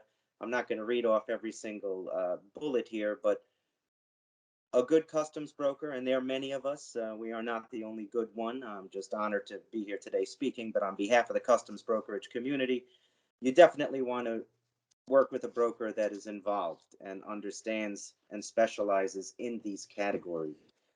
Next slide, please. Our mission is basically to always keep our clients informed. When you do better, your goods get to market faster, your clients are happier. So informing our customers, and we always say we measure our success by how well we help you achieve yours. Next slide, please. Now we're going to get into the nitty gritty. There may be a lot of experience with other markets, or there could be East African exports here, going to Europe. Obviously, we're focusing on the US market and what makes it different. And I would say the first and most important bullet point here is we have enhanced border security protocol. Obviously, since the events of 9/11 and other issues in our recent history, the United States, not to be protectionist and not to impair trade, but just to maintain a high level of security protocol from the fear of what could happen from a rogue importation. U.S. Customs and Border Protection established an importer security filing, or ISF, requirement. We are among the only countries that actually require a transaction to be recorded with our borders before it departs origin. So what that means is before your container even gets laden on a vessel, or and this only applies to ocean freight, by the way, not air, you have to have the shipment recorded so that upon arrival, it can be seen that the manifest was already protected in the customs computer system, which we refer to as ACE. We have very stringent government agencies in terms of FDA and USDA specifically, where I know trading with other countries and other markets, they are not as complex. Here, quality control is an issue. As Dr. Ann also mentioned, FDA has a slew of requirements that a supplier and an importer have to be familiar with. USDA requires certain permits and registrations. They also police and monitor organic certifications, and they look for certain documentation accompanying certain agricultural goods. So they also have items that need to be satisfied. Our environment of processing cargo is fully electronic. When I started in the business about 26 years ago, things were much different. There was much more handwritten documentation. There were physical presentation of documents. Those things are over. Everything now is done in a seamless electronic environment. Documents are scanned to customs and the agencies. There's no more paper transmission by fax or even by courier. What little regulations remained requiring original certifications, a lot of them have been eliminated under COVID because government workers aren't reporting to offices. So we have to make everything visible to them in an electronic format. When you import an item into the United States, there's a misconception that, okay, my container came off the ship, I cleared customs, FDA and USDA, my customer received it, it's a success, I'm finished. In the United States, you're not finished, because every import entry that comes into our borders has a 300-day average liquidation period, as we call it, or it's an audit and review period, very similar to how Americans submit their tax returns to the IRS. You may get a return, but you may be asked a few months from that point to substantiate some of the claims that led to that return. So U.S. Customs works in an open audit system, very similar to the IRS in that regard. Another big difference in our market is, just as you know, GOA is going to end in 2025. We have ever-changing trade policies. We are a country that elects a new administration quite often. With that administration come directives or goals that that administration is set to achieve. And a lot of times it affects trade and trade policies. We all know under the Trump administration, there were serious trade war efforts against China. Section 301, which hadn't been invoked in many generations, was invoked.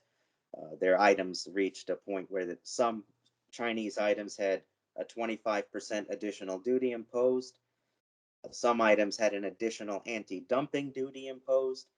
There were items from China paying more than 400% duty just to enter the United States in the past few years.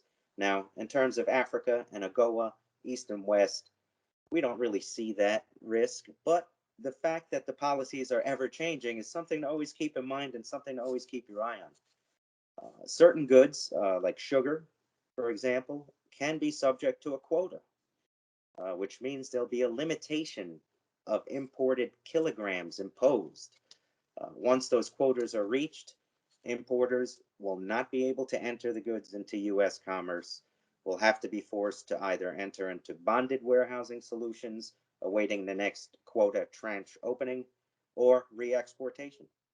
So that's another issue, and it does come hand in hand with a lot of agricultural goods. We do have multiple free trade programs and the remedies against China, as I mentioned. Right now, we're going through an extremely challenging domestic logistics problem.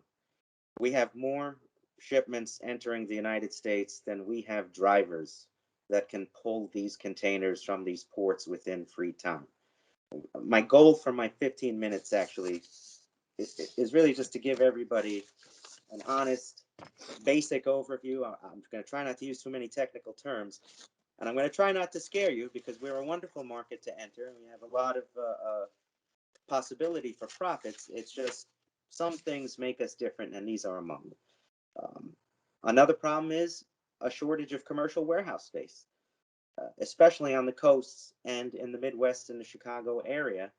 Commercial warehouse space and distribution facilities are not as available as they were a decade ago. There are efforts now to expand this.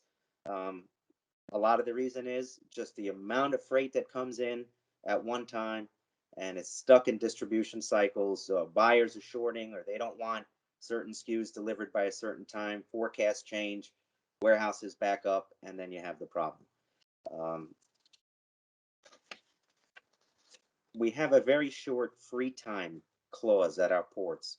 When we are dealing with ocean shipments, especially refrigerated cargo, you only have 2 days to remove your cargo from the port before a very large amount of fees can start to accrue per day. This is different in our market. I've experienced other markets that give 5 and 7 days. Here in the United States, it's 2 days. And another major difference is that here in the United States, both importers and suppliers, to a certain degree, are expected to maintain a direct relationship with U.S. authorities. What I mean by this is, another misconception is I got my stuff out on the ocean, it cleared, it delivered, I'm finished. No. The manufacturer or grower in many cases has to be registered with the FDA, especially. The importer of record, which I'm going to elaborate more on another few slides, has to also maintain a direct relationship not only with customs, but with every government agency that is going to look at their goods. Next slide. I think I spent too much on this one, sorry. Some of the examples are, FDA is going to require every foreign facility to be registered with them. I'm not sure how far this team has researched these requirements, but an 11-digit FDA foreign facility registration number is required whenever you're shipping foodstuffs. That has to be maintained and renewed every 2 years, and the foreign registrant has to designate a U.S. agent. So there's a process that does involve the foreign supplier to take the lead on it. I'm not going to dwell too heavily into the FSVP requirement or the FSMA because I understand FDA is going to be doing a presentation directly. But basically, this is a rule that changed the way things work since about 2 years ago, 2.5 years ago. USDA is going to require permits for fresh or frozen fruits and vegetables. They're going to require domestic cold treatment here in the United States upon importation or fumigation before goods could be distributed. The type of method and the type of treatment solution will be outlined in the USDA permit. Honey is a highly regulated item here in the United States. There are fees that are associated with honey that are separate than duties. Those are ascertained by the Honey Board. Again, with the ISF filing I mentioned earlier. And now, commercial invoices. This is an issue I get a lot of times too with my European friends who want to send commercial invoices in Italian and Spanish and French. The regulations dictate that every commercial document has to be in English. So regardless of the national language of the exporting country, every document being presented to U.S. Customs has to be legible and in the English language. Tariff numbers have to be ascertained. And another requirement that we don't talk about often enough is DOT regulated container weights.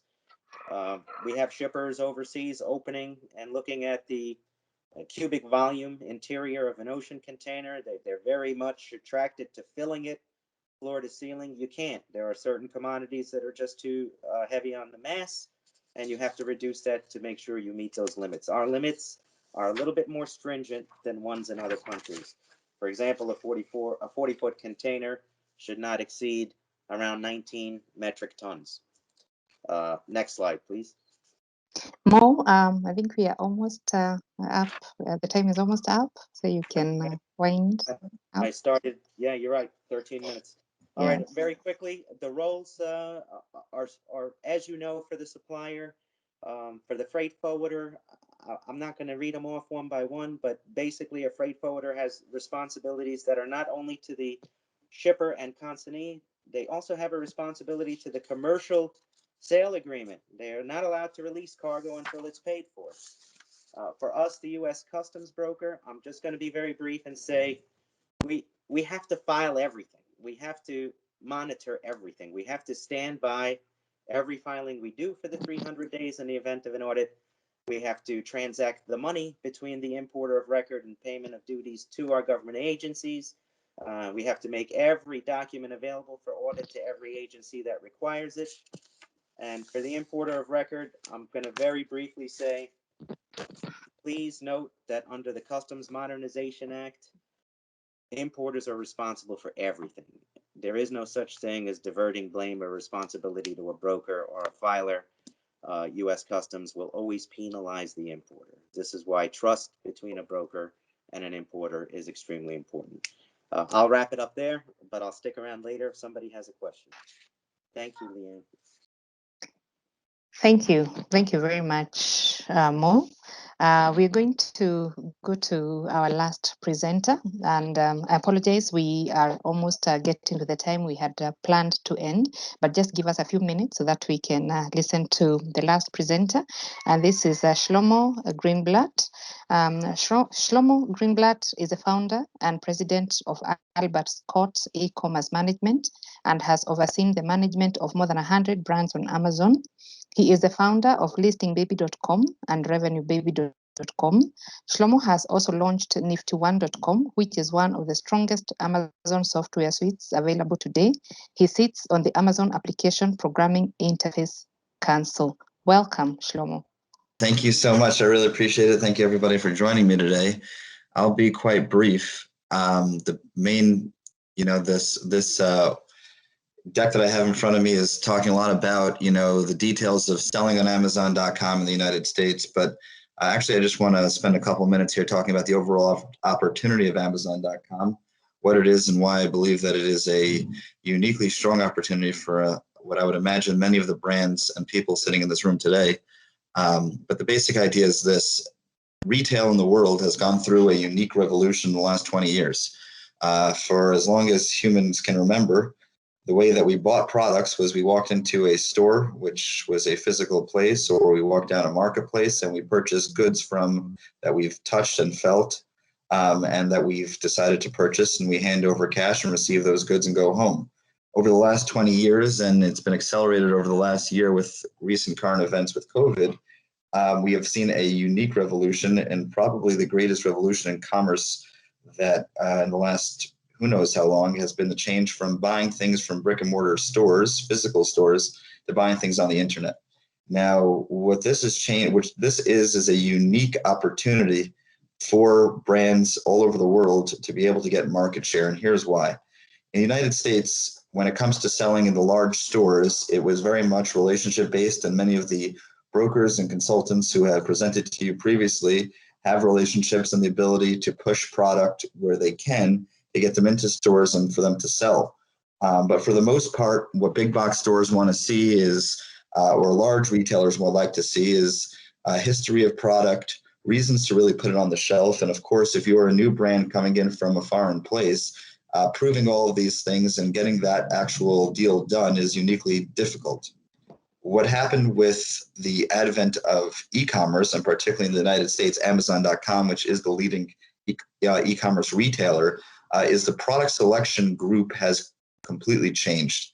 What that means is that in the average Walmart, which is a large store in the United States, you would have perhaps 36 long aisles, 36 places to kind of walk down, each one with, maybe a few, a general Walmart store will have a few 100,000 products, and you will be able to purchase your product.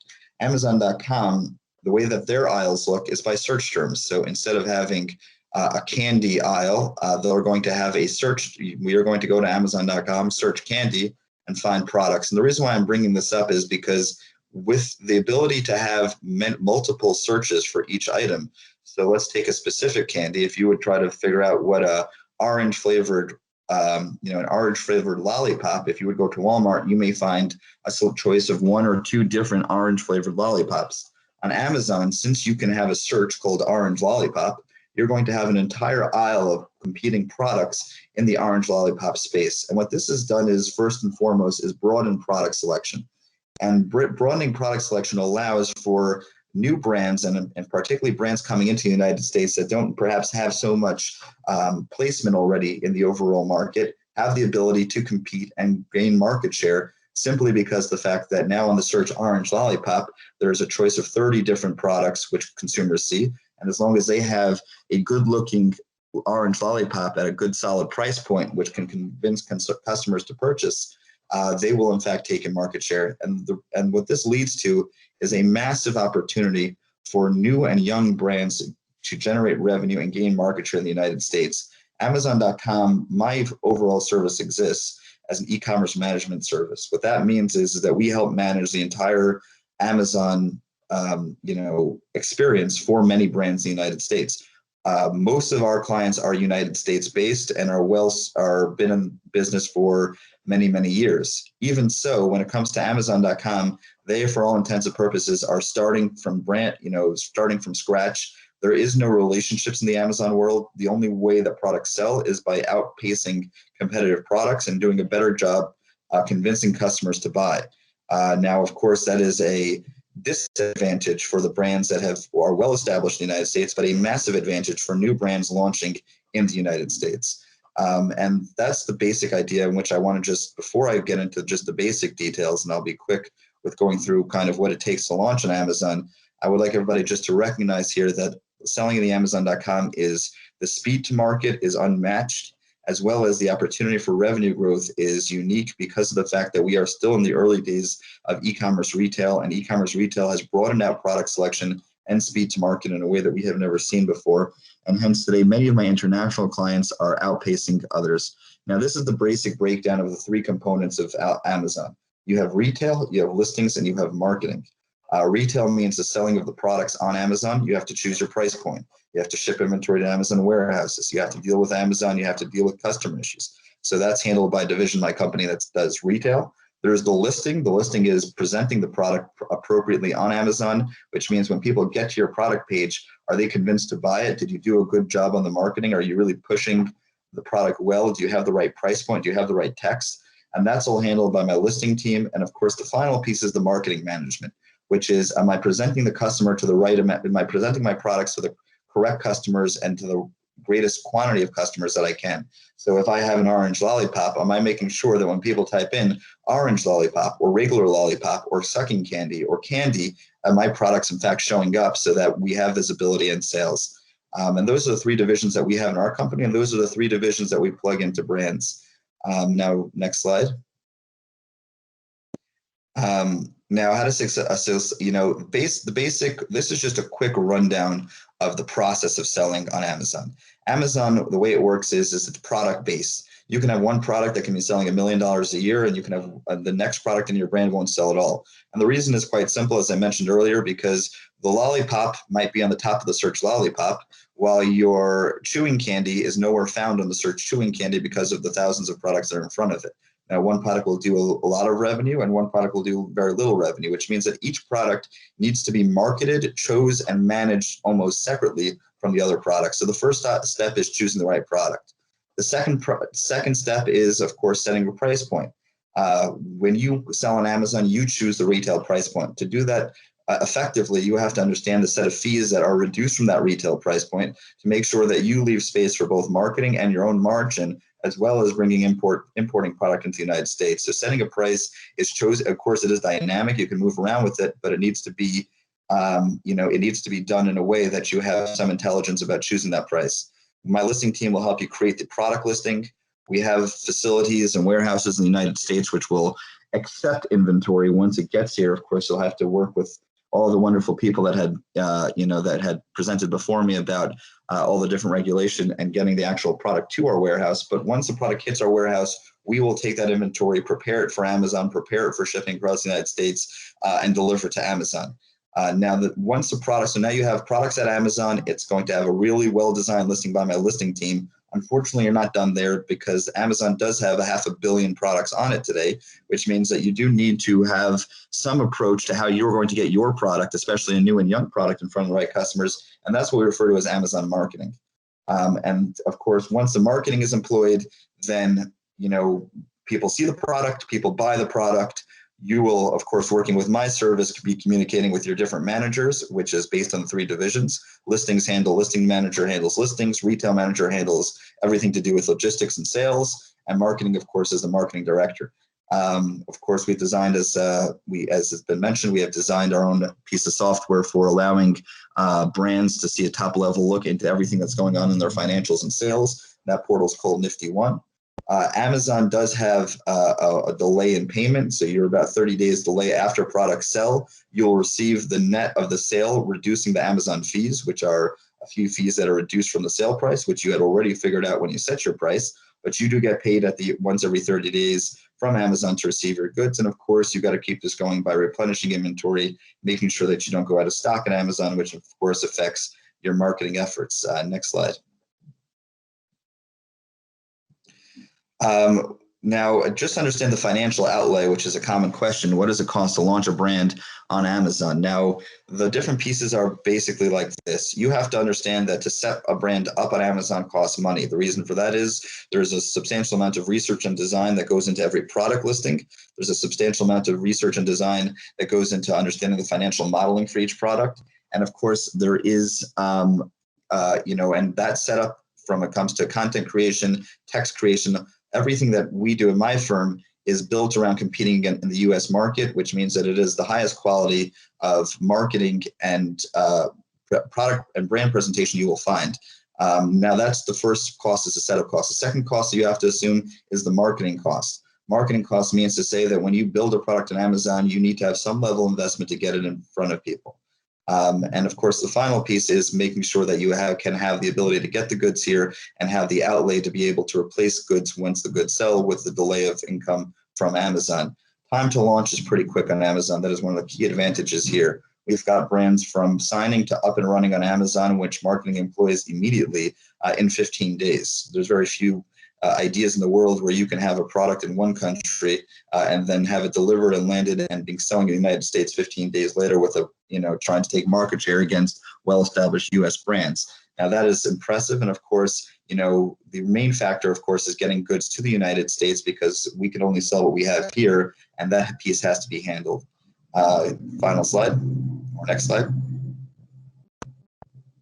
Yoni is my vice president. He will be handling a lot of the communications between, all the different brands here and the ability to launch in the United States. We're looking to work with you. Today we work with a number of segments as USAID, and we have already launched a number of brands out of Africa in the United States. We're looking to do more business there. It is an opportunity, and we'd love to talk more about it. Thank you very much. I appreciate taking your time today. Thank you. Thank you very much, Shlomo. And thank you, everyone. Thank you for your wonderful and informative presentations. I want to ask the presenters to turn on their videos, and we can pick one or two questions. I know we have gone past the time that we had asked. I had requested, I had hoped that we would end at exactly 6 o'clock. I see we are 12 minutes past the time. And so I just want to get very quick questions. I know there are quite a number that are on the chat. Maybe one of the things to let all the participants know is that we're going to share the contact details of all the presenters along with the slides at the presentations.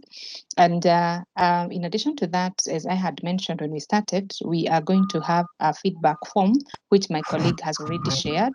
So kindly take a minute or two to fill in, so that even as we pick the questions, we can at least have that feedback coming. So we are going to have a very, very short question and answer session, and we're just going to get started. I know there's a question that one Boniface had asked about how to export. What are they saying? Boniface, are you there? You can ask the question directly. I remember I had told you to wait for this session. He was asking the process of exporting food to the USA, and I think that has been handled. I don't know if one of you would want to take that quickly as we get to the other sections.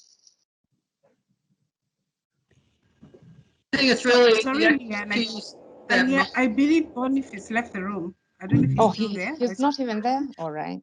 Okay. If he is there, let him speak up. But anyway, maybe Janice can quickly answer the question. Thank you. All right.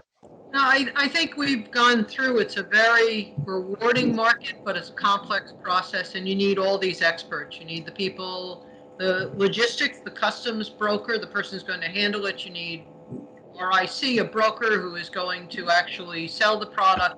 You need Shlomo's team who's going to place it on and Amazon electronics. I know Ann had to go. She actually is teaching a class at 10. And I think Chuck had a salesperson to talk to. I think basically what we've said is everybody needs to to develop a plan and then work that plan. You can be very successful in the United States. You just have to be patient and be strategic about how you're going to approach this very large and rewarding market. All right. Leanne? Yes, please. Yes, go ahead. Chuck's here. One question, one answer that I might help to provide is when people are importing into the States, the critical thing is the import broker and the customs broker. Those are issues that somebody has to help the manufacturers out with, or the suppliers. And so once we get over the hump of getting it into the U.S., then we can handle it at our side as far as marketing it goes. But there, as Janice said, that is critical, getting the right people in place to bring the product through customs. And right now we've had a backlog in New York. We're about 2 weeks behind on getting some things passed through customs. But once that's done, we can fill orders. And most of our wholesalers and distributors understand what we're facing right now with the container issues, the delay on containers, and the cost of what's happening with COVID, because COVID is upsetting the workers in the ports. So we do have a little bit of a problem. But if you would work with either Janice or one of the consultants, they can kind of walk through this. But it's not impossible to do. But it is critical right now to get the right people in place. Thank you. Great, thank you. Maybe just a quick question from Meg, who is asking what is the minimum volume we should expect to start with, a shipping container or a few hundred kgs?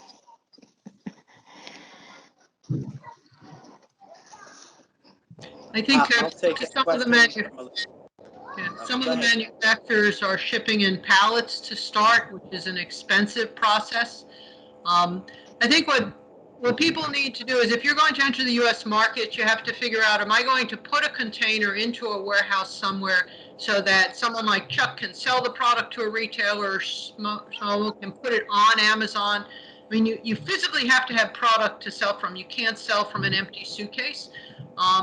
And in the end, while you don't want to risk not being able to sell that product, you have to at some point move forward and take the risk and invest in a market. Otherwise, it's a hobby. If it's a business, you're placing inventory here to sell. And that's really why you need the professionals like Mo to bring it in properly, like Ann, to make sure it's labeled properly, because you can't sell it until you physically have samples available. Thank you. Thank you, Janice. Margaret, you wanted to say something? No, not really. I was just listening to the questions. I'd just like to remind the participants, please fill in the questionnaire that was shared by Naeem a few minutes ago. The link is on the chat on the right of the screen. Kindly, please fill the questionnaire and give us the feedback before the meeting ends. Kindly. Thank you. Thank you. Maybe one more question from Joe Chifalo, who is asking, we need to hear about protection of product name, registration, and certification.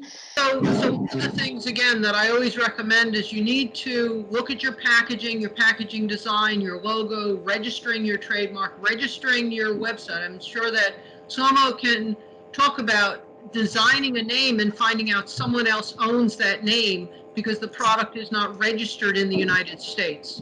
So it's very good advice is do everything you can in your own country, but then it's worth every penny to have a U.S. trademark attorney, have someone do that source, that checking, and make sure that that product is protected in the United States.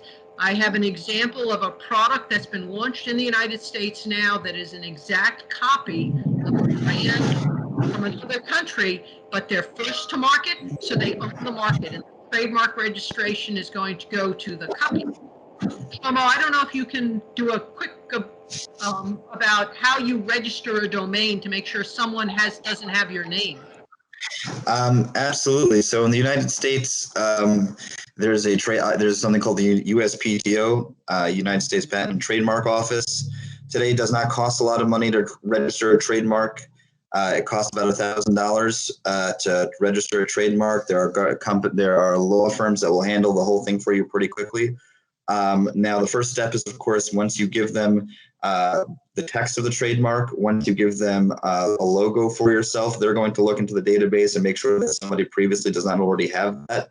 And it's important to do in the United States for a number of reasons. On Amazon in particular, it is important. Amazon actually controls certain abilities to make and only allows trademark brands that have United States trademarks certain abilities to sell. Now, the process takes about a year to get the trademark approved, but once it's already pending, you do have the ability to utilize that trademark in many ways. Amazon will respect it once it's pending. It means to say it's gotten past its initial process and you're not trying to take somebody else's work.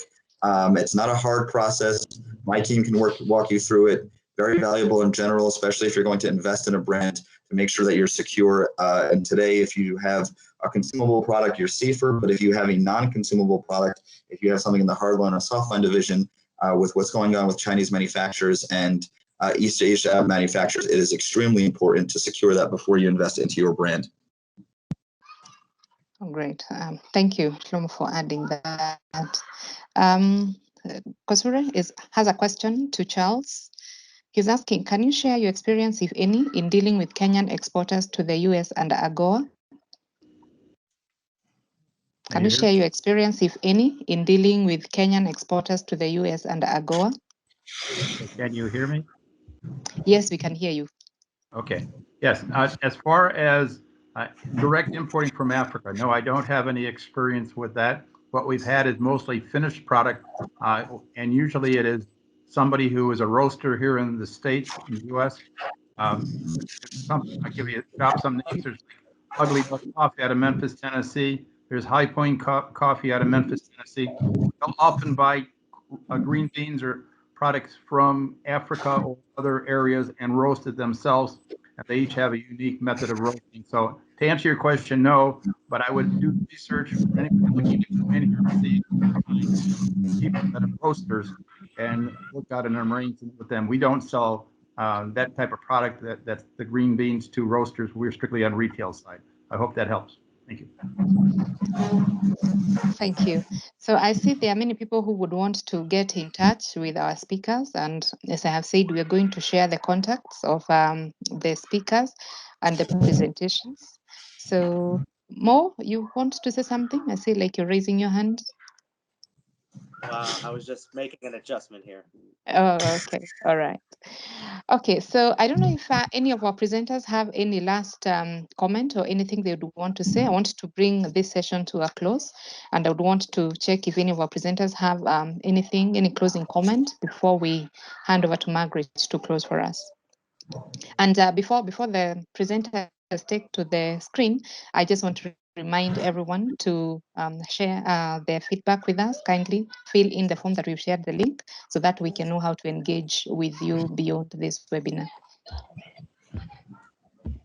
Any parting shots, any final thoughts, anything you'd want to say? Plan your work and work your plan. That's what I always thought. So Wonderful. Thank you everyone for being part of this, and looking forward to working with all of you.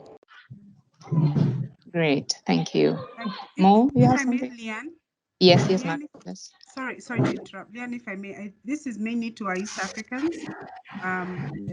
All the gentlemen, other than the lady Janice, who is our consultant, and of course has left, they're all in business. So what I would like to kindly ask is, please let's do our market research, do your homework. Please don't send emails on, how should I cost this or how should I price this. These gentlemen are in business and they volunteered their time today to help us with this presentation. So let's respect their time and their expertise. And like they always say in America, there's no free lunch. So if you're going to use their services, you have to pay. All right. So we East Africans, yeah, I think you got the message. So they volunteered their time today, but I think the next time you talk to them, they'll start the timer. All right. So let's just be clear about that. I think if you have to use their services, then it takes their time and they have to put their input. So let's respect that, and please do your homework first. And in terms of that homework, we have a very clear process, which I described earlier. Do your market research. We've done the market studies, most of them for you. Please go online. There's a lot of stuff online. Understand what you want to do. Develop your strategy, develop your marketing position, and then come and look at the mechanics of getting it done, okay? So that everybody's time is saved and you have a higher success rate. So I just wanted to make it very clear that that's the expectation. So please don't send 100 emails to Shlomo tomorrow to ask him questions about your product, because he may not be able to answer. So let's try and respect their time, and but Janice and I, we're working for the project. So please, you can feel free to reach out to us. Like I said, first thing, you must be mapped, and then we'll coach you. Once you're coached, you'll be in a better position to sell to the US. Okay, I'll stop there. Thank you, everyone. Anyone else who wants to add? Leanne, you're in charge. Go over. Yeah, thank you. No, thank you. I just wanted to thank our presenters for being able to prepare those very informative presentations. I know it took so much of your time to just prepare them, and you've given us your 2.5 hours to just engage with us. So we are very, very grateful for that. Thank you to all the participants. And I want to remind you that we are having our second session tomorrow. So be sure to join us. And we are very, very grateful for having been with you and having hosted you for this session. So thank you, everyone. Have a good day. Have a good evening, everyone. And we'll get to be in charge. Asanteni sana. Thank you. Thank you.